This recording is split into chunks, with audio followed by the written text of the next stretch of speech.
नमस्कार मित्र हो.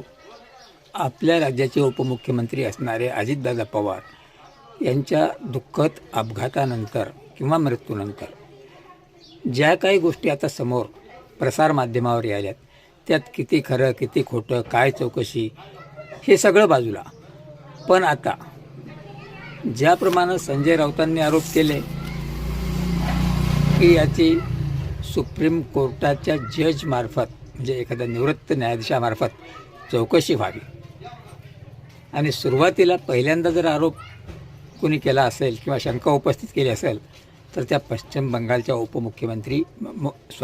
मुख्यमंत्री ममता बॅनर्जी ह्या म्हणाल्या की हा घातपात असू शकतो, याची चौकशी व्हायला पाहिजे.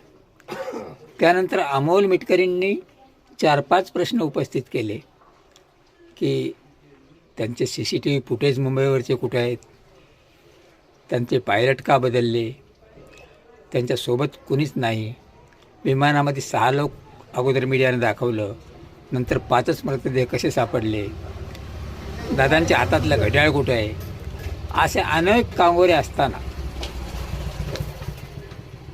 मोठे नेते शरद पवार यांनी त्या दिवशी काही अनर्थ होऊ नये म्हणून सांगितलं की हा घातपात नव्हे, अपघातच आहे, राजकारण करू नका.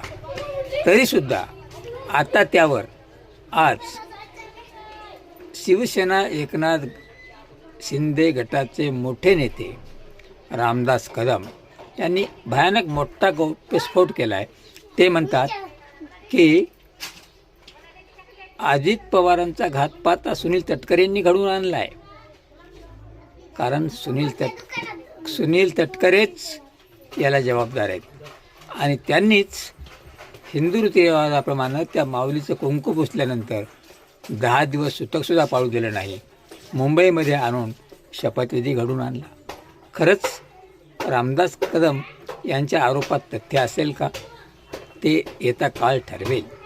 पण आता अजित पवारांच्या मृत्यूनंतर जे विविध बातम्या येत आहेत त्यातून महाराष्ट्रातलं राजकारण हे कुठल्या थराला गेलं आहे किंवा या राजकारणाला काही पातळी राहिली का हा प्रश्न सातत्यानं पडतो आहे. आणि आजचे रामदास कदमांचे आरोप, सध्याच्या घडला आपण आरोप म्हणू, आरोप खरंच सिद्ध होतील का की अजित पवारांचा मृत्यू हा अपघाती आहे का घातपात आहे हे येणाऱ्या काळात चौकशीतून सिद्ध होईलच. पण तोपर्यंत या महाराष्ट्र राज्याच्या राजकारणाची लेवल